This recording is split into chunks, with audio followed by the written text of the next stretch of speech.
Hello everyone, I am Cris L Montanses from BPED 3A, and the content of this video is all about the 4 phases of emergency management.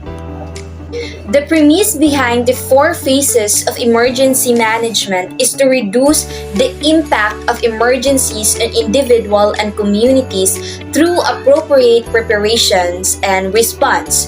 Governments, schools, and other agencies are adopting emergency management plans that encompass these 4 phases and ensure that they have comprehensive plans to address the impact of emergency situations.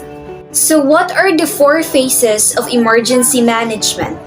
These are prevention and mitigation, preparedness, response, and lastly is recovery. Now allow me to discuss and define these 4 phases. Phase 1, the prevention or mitigation. This means to prevent future emergencies and take steps to minimize their effect. This also describes activities designed to reduce or eliminate the probability of a disaster and to reduce the vulnerability of people and communities to the negative impacts of a disaster.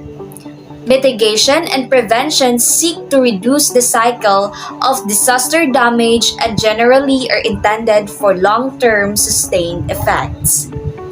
Phase 2, which is the preparedness. This means to take actions ahead of time to be ready for an emergency. This is the process of identifying the personnel, training, and equipment needed for a wide range of potential incidents and developing jurisdiction-specific plans for delivering capabilities when needed for an accident. This phase represents a continuous process involving efforts at all levels of government and between government and private sector, and also non-governmental organizations to identify threats, determine vulnerabilities, and identify sources. Now let's have the phase 3, which is response. This means to protect people and property in the wake of an emergency, disaster, or crisis. This defines that response activities follow an emergency or disaster and are generally designed to provide emergency assistance for casualties. Let's say, for example, the search and rescue, emergency shelter, medical care, mass feeding.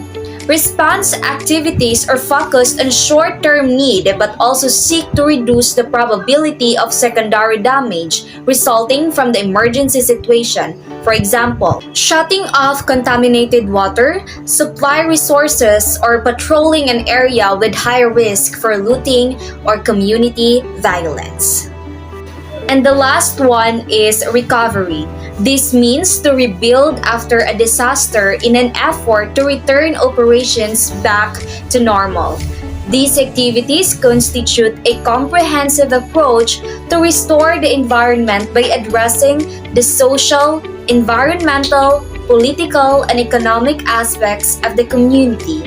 These activities initiate immediately following the response phase or concurrently with the final aspects of the phase.